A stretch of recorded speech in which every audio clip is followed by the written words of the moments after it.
Hi, and welcome to the Rags to Riches show with myself, Terry Blackburn. Now, today's guest is all the way from Baltimore in the US. It's Khalil, who is one half of the Charm City Buyers. Been speaking to Khalil online, had a good chat a couple of weeks ago. Really interesting guy. He's got a really good story. I think you'll all enjoy listening to. His construction firm have built over 300 houses. He has a project just about to start where he's building over 50 units. He has a personal portfolio himself, and he's coached literally thousands of people across America about getting into property development. So I think it'll be a different story, and hopefully we can extract a few lessons and gems from the session to hopefully inspire you. So welcome to the show, Khalil. Thank you so much for having me, Terry. Really excited to be here and be on the show. No problem. No problem at all, mate. Thank you for coming on. You come across as a very happy, smiley person. I like dealing with and speaking to happy people. Always smiling. Love it. Yeah, Love it.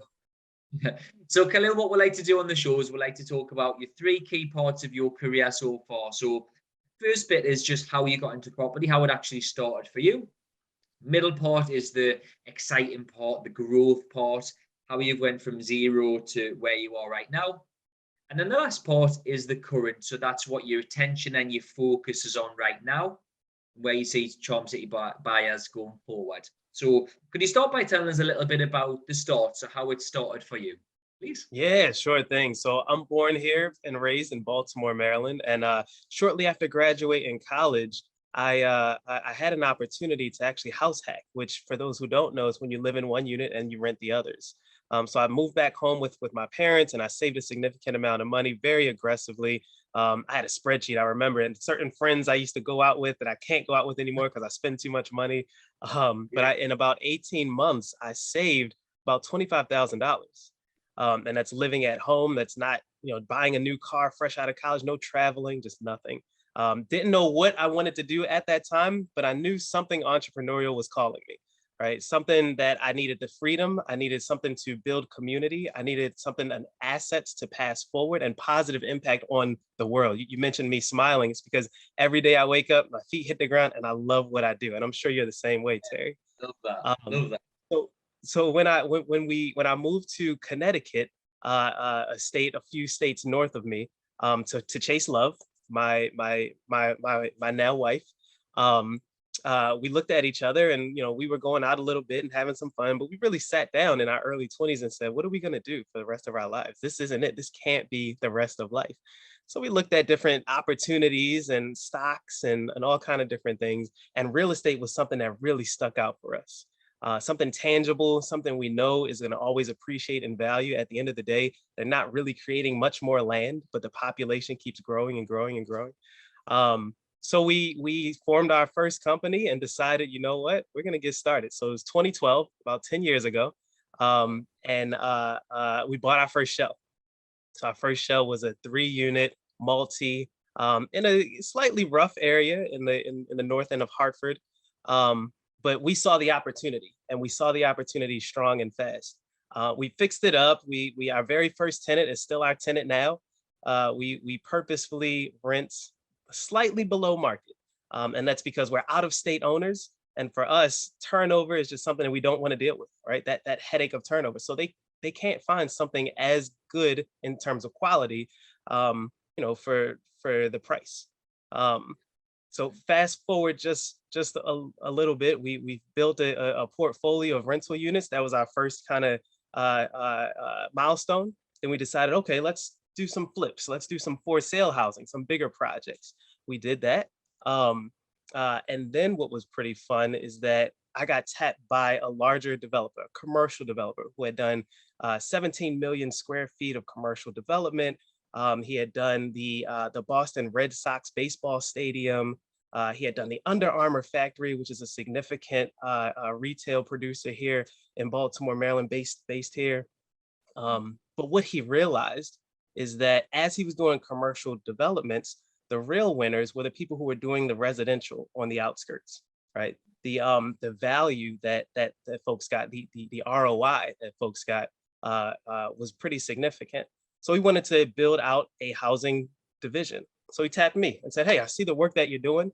Want to bring you in. and see if there's some kind of way that we can mutually benefit here.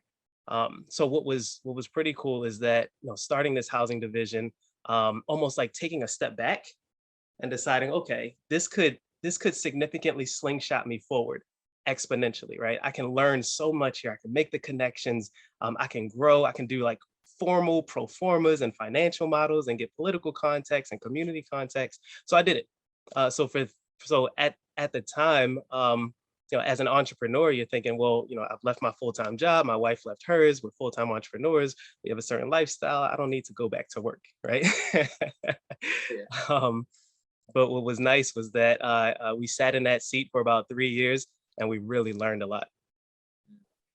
And do you think that was it? I was going to come on to learn, and do you think obviously dealing with somebody who's operated at that level, who's built huge factories and huge commercial units, did that shape sort of the way you think and the way you are now in your property sort of journey?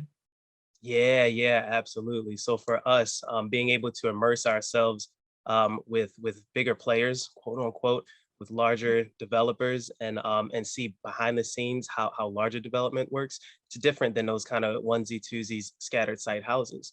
And that's just how life goes, right? As you're kind of traveling through life, you're attracting certain people into your world, into your sphere, and leveraging that to help slingshot you forward. I think that's a really good point. Everybody, I truly believe this, everybody needs a mentor in various parts of their life. And some people, you coach a lot of people, obviously, so I'm sure you come across this. Some people view that as it's a cost. It costs me to do this, when it shouldn't be looked at like a cost. It's an Hmm. investment, right? And in being mentored or just being around people who are operating at that level, it can only push you on, and you can only learn something from it. And that's something I've done personally a lot, is surround myself with people who are doing much more than me, because it humbles you, and you think, Yep. you know what, I'm not doing as good as I thought, right? I need to push on, don't you know? It gives you that, right? Yeah. Are you still, do you still work with this guy now? Do you still have any businesses together, or is he a friend now? Or So he's still a friend. We still see each other. We don't have any formal work together, but I've always left the door open. Look, if you guys need any help with anything, please let us know. If we need help with stuff, we'll reach out to you and see if we can mutually benefit. And iron sharpens iron. He's a great guy, so hopefully there's some. I know there's going to be some future business.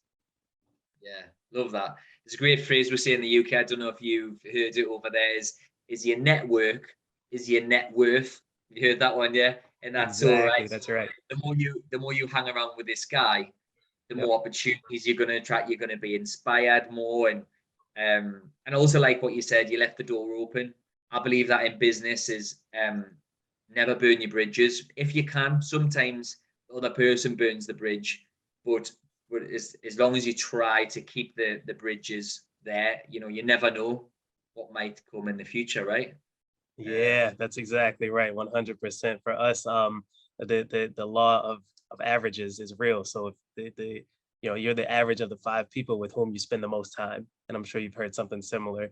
So if Yeah, you hang out with plumbers, you're probably going to end up being a plumber. If you hang out with millionaires, you're probably going to end up being a millionaire, right? So I try yeah, to surround myself with like-minded people who are community centric, who enjoy working hard, who take the real estate development, community development space, and try to create the communities of the future to make sure that folks who are living and want to live in areas can thrive and raise kids and walk to work and eat and all that kind of fun stuff.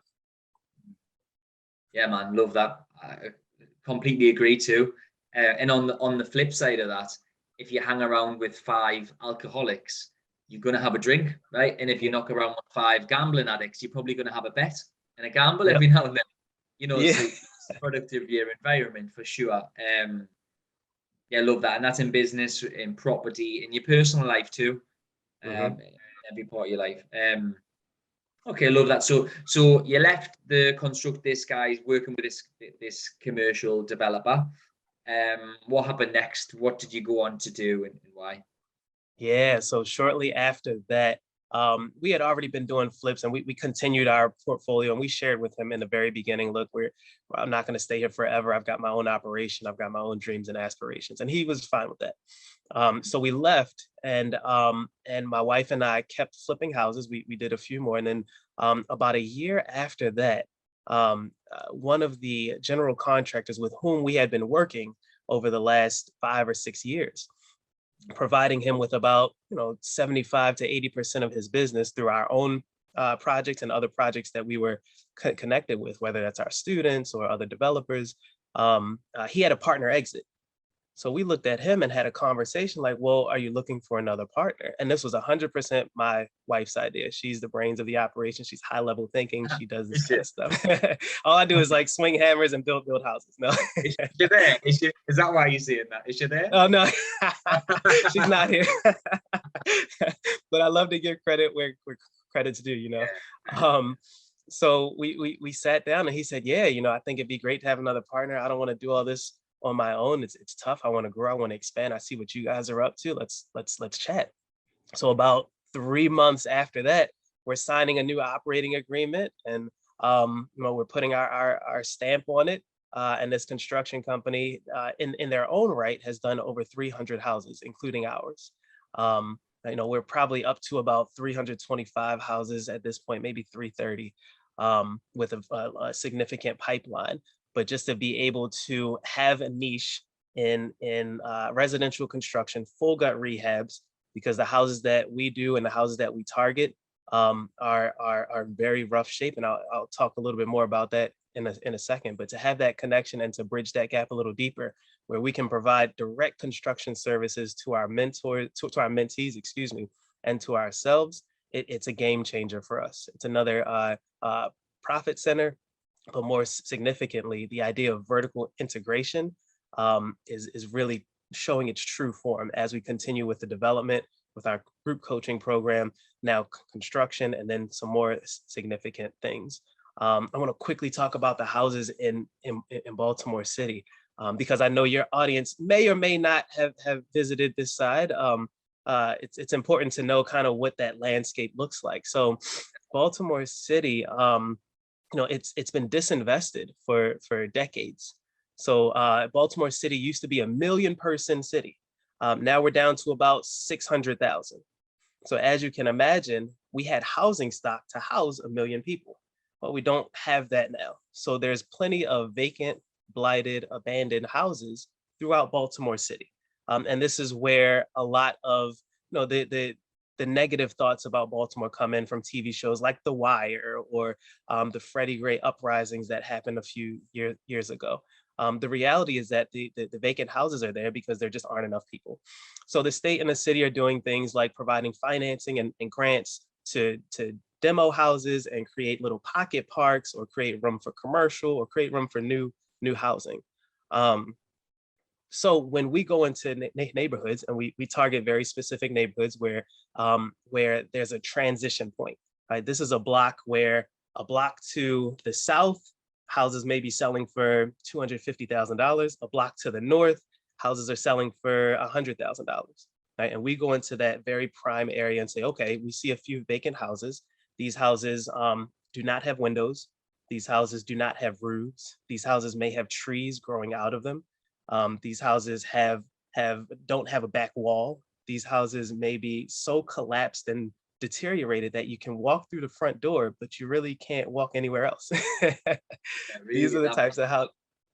Wow. Yeah. These are the types of houses. So just to interrupt there, how and why are they so run down? Is it from a storm or something, or is it just been because it's been left vacant for so long? What is how are they in that condition? Yeah, it's because it's been left vacant for so long. That's really exactly why. Yeah. So, 40 years of deterioration and disinvestment will absolutely do that. As soon as the roof goes, which, a roof shelf life, 10 to 20, maybe 30 years at the most. But as soon as that roof goes and the water starts coming inside, the stairs collapse, the joist, the subfloor, everything starts to collapse into the base. Now the bricks, the four walls are strong, right? The bones are strong. but the interior is completely collapsed. And it's a long, convoluted history. There was redlining at one point, which started here. And redlining, for those who don't know, was the legal practice where lenders, insurance companies, and others would literally draw lines on a map and say, we are not going to invest money, we are not going to loan money, we are not going to provide insurance in these areas. Now, Really? unfortunately, it Baltimore City is the birthplace of it, and unfortunately, those areas were primarily African American, where disinvestment was targeted. So, as you can imagine, if folks aren't being provided loans to buy houses, then the appreciation of houses slows down. And this is a policy over 10, 20, 30, 50 years, right? So if the appreciation of the house slows down, then the value of the house, which is what taxes are based on, means that there are fewer taxes going into the infrastructure in the area. There are fewer taxes going into the public schools. There are not as many job opportunities. So now you have this cyclical impact, this cyclical cycle where Yeah. where less money, lower education, which breeds higher crime, which breeds negative activity. So, it was a very strategic, unfortunate a couple of decades. And then you have an opportunity where these houses are not being invested in, the communities are not being invested in. You got deterioration, you got all this kind of crumbling infrastructure and stuff. Yeah, so again, it's important to know kind of the history of it, because it wasn't just Baltimore City just rotted out, right? It was intentional policy, disinvestment, and neglect, excuse me, that caused this type of stuff. So anyway, go ahead. That's I was going to say that's really interesting. I didn't know. I don't know Baltimore. I don't know anything about the area. And as far as I know, there's not really that hasn't really happened anywhere in the UK. Obviously, we have nicer parts and the parts that you mentioned where crime is high. And unfortunately, those areas, it's difficult for those areas to come out of that because of various things, education and all the things you mentioned, right? So it's quite interesting to hear how bad it actually is in some parts around the world, because for somewhere to be redlined and to be refused insurance, refused lending, it's quite scary, because how on earth is that area meant to regenerate? How is it meant to get back with other areas? So are those areas the ones that you are specifically targeting to buy, as long as it's beside a nicer area? Is that right? Yes, that's right. So we target areas that where literally, and it's people say that Baltimore's block to block. If you're not from here, then you can think that you can run comps in a normal way, where you just carve out a mile radius in 6 months, and I was like, no, in Baltimore City, you have to really look at the blocks. The 1400 block of one street may be completely different than the 1500 block of the same street, and that's because of that red line effect. Like, yeah.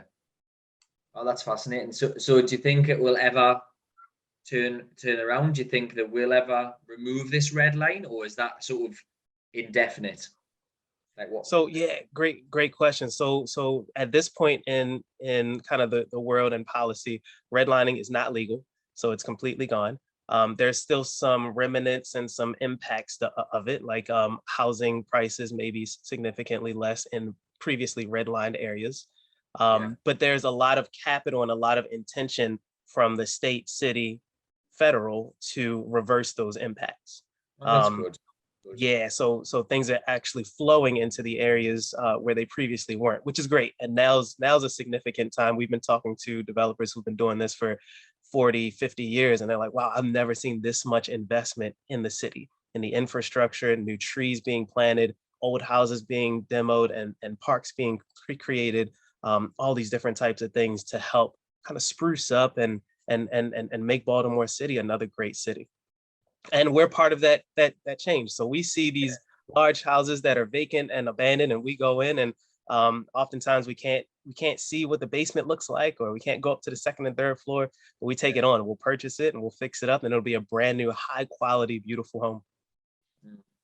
I mean, yeah, that's great. And not only are you guys making money, you're obviously helping others make money as well by doing the construction work for them, but also it's helping you. You've mentioned community a couple of times. It's helping your local community. It's I believe, money is great, and I'm motivated by money, as a lot of people are. But if once you've got money, if you can give back and make money, then that's a good, it's a win-win. That's a really good place to be. And if by the sounds of things, that's what you're doing. So fair play to you, and that's a really good thing that you're doing, I believe. Again, I don't know the Thank you. area, but it sounds really good what you're doing. Thank you. I appreciate it. And again, I think it's quite similar in a way to where the way a lot of developers and investors like myself in England will invest. We will look for rundown properties where we can refurbish it, add value. Then we'll typically refinance once we've done the work at the new value to get our funds back out to go straight into the next deal. Is that kind of what you guys do as well? So once it's done up, you'll remortgage, pull some money out, next deal, or sell? Is that kind of what you guys do? Exactly right. Yep. So we use both strategies where, yes, we'll pull money out and we'll move on to the next deal. If that's a project or a house that we want to add to our rental portfolio, or we'll sell the house. Home ownership is a significant way for folks to gain wealth and appreciation, and we firmly believe in it. Now, it's a loss for us because we've just done all this work, and you make a little pop of cash, which is great, but you can't really win from taxes and appreciation and long term. Yeah, but it is significant in our overall philosophy where we absolutely want to sell houses to be able to create home ownership. I get a real sense of sort of giving back from you, Khalil. I think that's a really nice thing. Thank you. But if we just pull it back a little bit, so what do you find? I'm just thinking about majority of the listeners are UK based. We have listeners all over the world, but a lot of them are UK based. In a lot of industries and a lot of different sectors, things happen in America before they happen in the UK.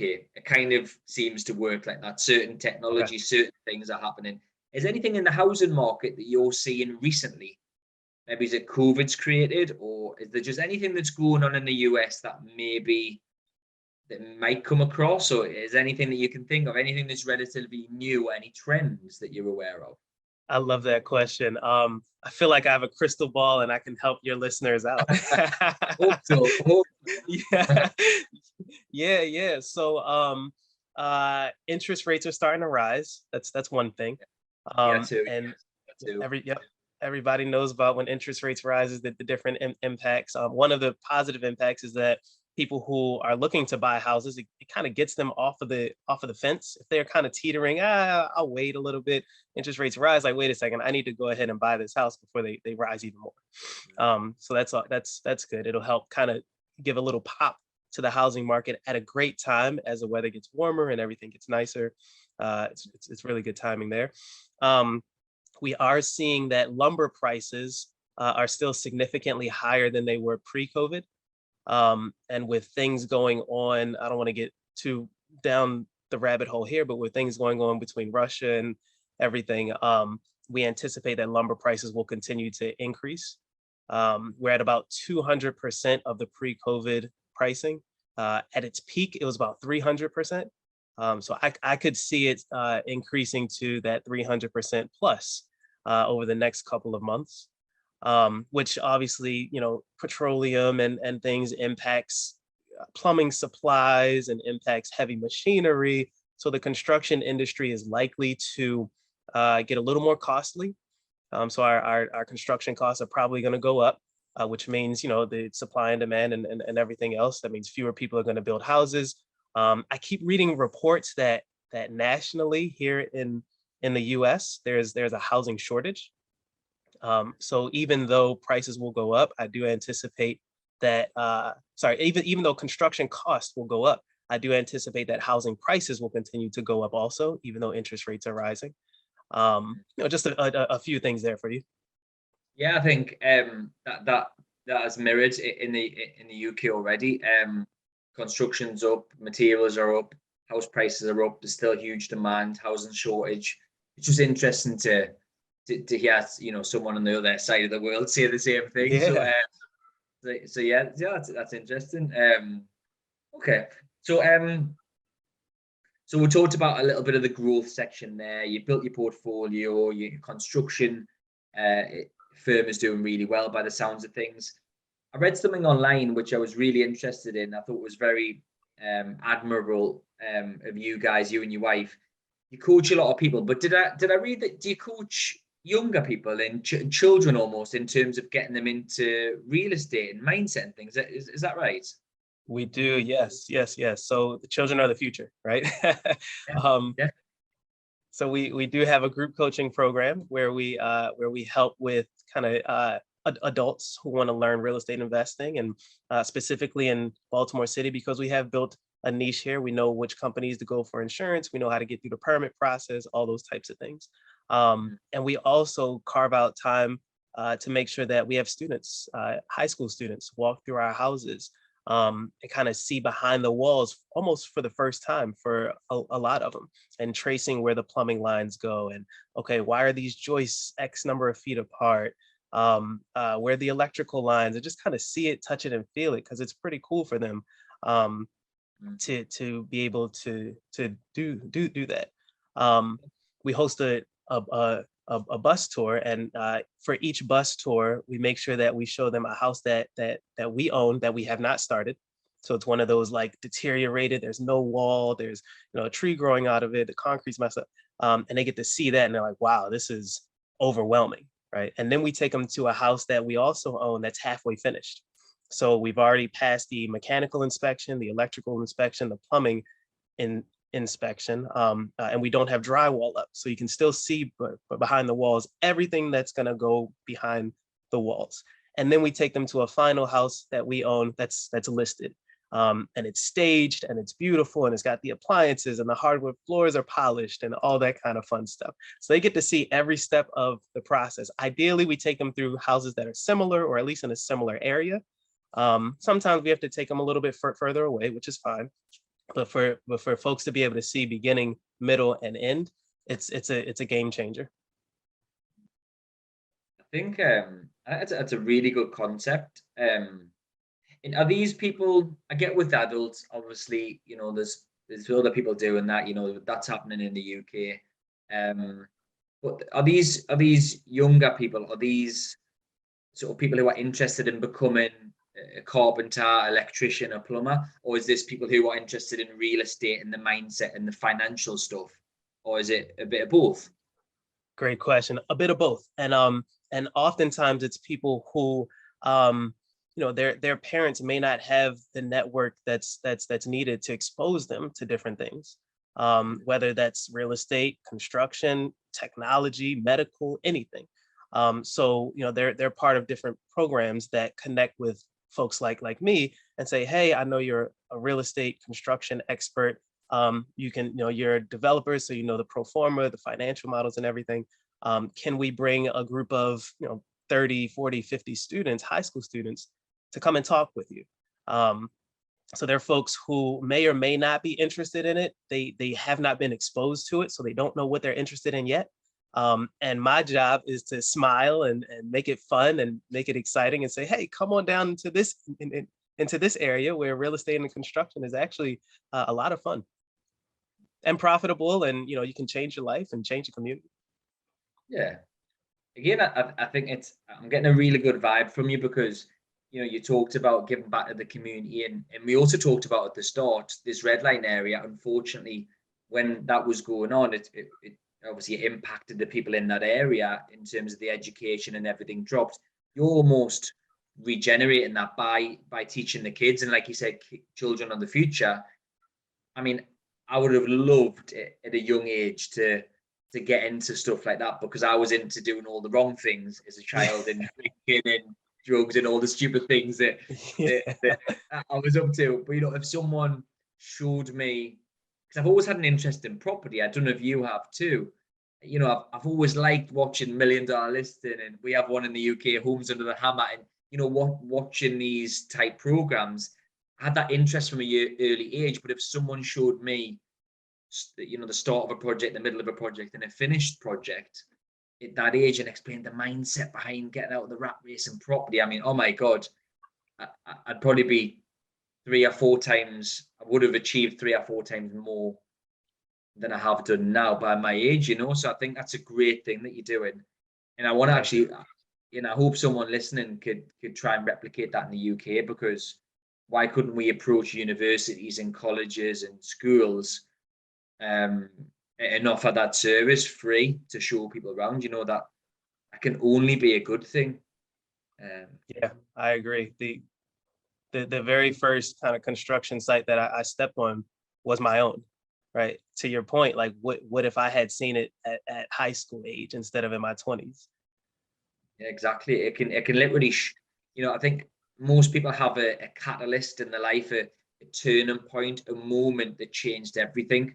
I was buying properties for six years, I think, before I read Rich Dad Poor Dad. And then when I read that book, I'm sure you've read it too, that was the one for me, the penny dropped, light bulb moment. And then it was heavy investment from then on. That was kind of my turning point with real estate. But can you imagine having that at age 16, age 15? You'd be, it's going to impact many lives. I feel if you could do that. Just a couple of questions that I thought I want to try and get something from you that can hopefully inspire the UK listeners. So, do you have any creative ways of purchasing property? I know you mentioned you target specific areas. Some people in the UK, we put letters through the door. We try and target certain areas. There's a few quirky things that we do. But do you have any sort of quirky or different ways to acquire properties? Yeah, so we'll go direct to seller. Most times, I should say. So we will send letters out to them. We've even driven to their house if they live close by and introduce ourselves, knock on the door and just say, hey, I'm in the area. I'm doing a house not too far away. Looks like yours is abandoned. What do you want to do, right? We've purchased houses directly from the city. So the city takes possession of houses and we'll acquire them that way. We are actually, both my wife and I serve on a board of an affordable housing nonprofit. So through the nonprofit, we can raise money and then purchase houses that way through auction or through another means. In fact, just a couple of days ago, we acquired 5 additional lots, brand new lots that we're going to build brand new houses on for permanently affordable, income restricted homeowners. We use a lot of different kind of tactics to find houses. At this point, with our brand recognition, with our track record, we get so many emails a day with different opportunities. It's nice to be on this side of it, where wholesalers and others are reaching out to us, saying that they want to sell their houses to us. But one thing that we make sure that we do not do is we do not displace folks. So if somebody lives in a house, whether it's a renter or a homeowner, that's not a house that we buy. We only buy abandoned houses. I like that. And yeah, it does kind of get, I was going to say easier. It gets easier in a way the longer you do it, the reputation thing. In Newcastle, where I'm from and where most of my properties are, I know all the estate agents, I know all the agents that send me the deals, and you can only get to that stage, sort of once you've done it a while and once you've built that reputation. But once you're there, it's a good place, right? It's a good place to be. Absolutely. That's exactly right. I get text messages and picture messages and stuff. My phone number is the same phone number that I had in ninth grade. So like, my number's out there. People send me email. I'm like, okay, yeah, let's take a look at it and see what's happening.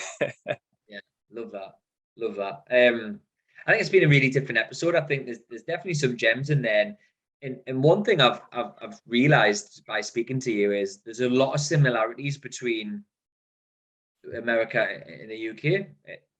There really is a lot of the things you've said there is what's going on in the UK, which is a good sign. I feel, it's not miles apart. It's not very, very different. because then one of them is going to catch up with the other one, and you don't know which one. And I just want to, say congrats for what you're doing in your area. It seems amazing. You seem like you're regenerating it. You're helping a lot of people, not only helping homeowners, but you're helping others get into property and young people, which I think is amazing. And what you're doing, man. So fair play to you. Thank you. What I ask all the guests. Well, sorry, Khalil.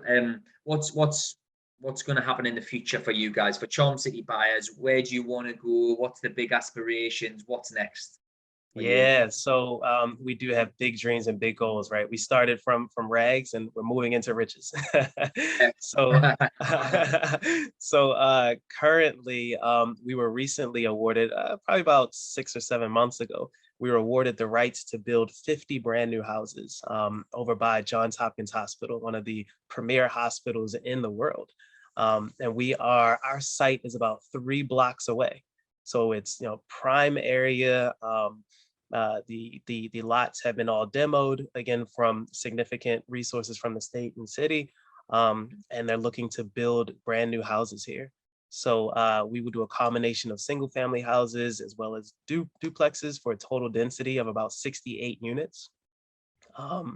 These houses are going to be, a small carve out of them is going to be set aside for affordable. We've got economic inclusion requirements where we have to hire women-owned businesses, minority-owned businesses, locally owned businesses at a certain percentage. But this is going to be a significant development for us where we get to really scale up fast and say, hey, we've done the scattered site houses, like a little bit here, a little bit there, but now let's name a community. Let's create an area where it's next to a brand new park and there's a playground and there's all these different amenities for us to build onto. So that's going to be a lot of fun as we continue growing and scaling. Everything we do, we lift as we climb. So we make sure that we learn rentals. Now we can teach that. We learn flips. Now we can teach that. We're learning. We learned like commercial and development. Now we can teach that. So now as we kind of continue scaling and growing, our mentees in our group coaching program, they learn every step of the way, and the kids, the high school kids, they learn too. So our next step, apartments. We want to do 100, 150, 250, 300 unit apartment complexes in and around the Baltimore area. Eventually, we're going to have to branch out to different states and different areas. Maybe we'll come over to the UK. Yeah. But that is absolutely in our next kind of 1 to 3 year plan to start really. I'd even say sooner, maybe 1 to a year and a half plan. Start acquiring some larger commercial multis and do some very significant stabilization work, as well as kind of taking it from C or B class up to B and A class. We've got some mentors that are pushing us into the commercial mixed use and retail spaces. So excited about that. And we're at a point now, Terry, where okay, great. We've done all this stuff. We've done it kind of on our own, right? The only owners of Charm City Buyers are Khalil and Kiara. There's no other equity partners or anything. But we're at a place now where it's like, okay, now let's actually do things the way that the larger companies do. So let's look at a fund and start to bring in investors and allow folks to participate with us so that we can hit these goals a little bit sooner and amplify ourselves. With our over 600 group coaching students who are adults, who have learned from us and are significantly acquiring properties in the Baltimore City area, we can target an area and say, okay, you take 3, you take 5, you take 7, and we just go block by block and continue to raise the value and also eliminate the vacants, and everybody gain wealth. Everybody wins. I love that. Yeah, big aspirations, big goals. I love that as well. And I've been thinking about this, something that you just made us think about there recently. As I was speaking to a big developer in northern England, and he was talking about changing a skyline, changing the way a city looks or a town or whatever a place looks. And imagine, you're building this community of 60 odd units, you know, imagine in 20, 30 years, you take your children there and you say, you know, I was involved in changing the way Baltimore looks. I mean, money's great, but something like that is like you change the footprint, the shape of a city for forever. It's an amazing thing, right? Yeah. Now you're talking legacy, right? Yeah, Like it's proper that's legacy. Yeah, yeah, definitely. that's right. No, I love that, and you should go for mayor one day, the mayor of Baltimore. That's you. I love that. I love that. You seem like I know you mentioned going out of area, but you seem like you love Baltimore. I can see that. You know, you're passionate about it and you want to help and change it. So fair play Yeah, to you thank you. again. Um, The just the last couple of questions I ask everybody is the show's called the Rags to Riches Show, but you can be rich in many different things. You can be rich monetary, you can be rich in assets, rich in health, rich in relationships, whatever. Um, but that phrase being rich, what does that mean to you, Khalil? What does that phrase mean? I love that. Being rich to me means being rich, being well-rounded, spiritually, mentally, physically, health-wise, financially, relationships, community, just having an above average kind of wellness and richness in all of those fields. You know, you can't have one without the other, and when one suffers, it eventually impacts the others. So being rich and even being wealthy to me really means being able to balance all of those different pieces so that your glass is full and then you can begin to pour into others. If your glass is empty, you can't pour. And in order to do that, for me, I have to be rich, and I have to be rich in mind, body, soul, spirit, energy, community, relationships, health, all of it. Yeah, man, love that answer. I say a lot of them things that you just said there to my team, my staff, and in the businesses that I run. And in my book, I just wrote a book, and a lot of it's about that. It's about, you know, you can have everything, can't you? You can be healthy, fit. You can have a great relationship with your children and your partner. You can be wealthy. You can be happy, and you can do it all, can't you? And I'm kind of in agreement with you. Like being rich isn't just having lots of money, or it isn't being really, really fit and having a six pack. Because if you've got a six pack and no money, what's the point? And if you've got Right. loads of money and you're really overweight and unhealthy, what's the point? You Yep. know, why not have it all? Love that. Love that. And if people want to reach out to you, Khalil, if people want to follow your journey, your story, if they want to get in touch about the coaching or anything, what's the best way for them to find you and get in So the touch? best way to find us is charmcitybuyers.com. And we are Charm City Buyers across all social media platforms. So Charm City Buyers on Instagram, Charm City Buyers on YouTube, Charm City Buyers on LinkedIn, Charm City Buyers on Twitter, Charm City Buyers on Facebook.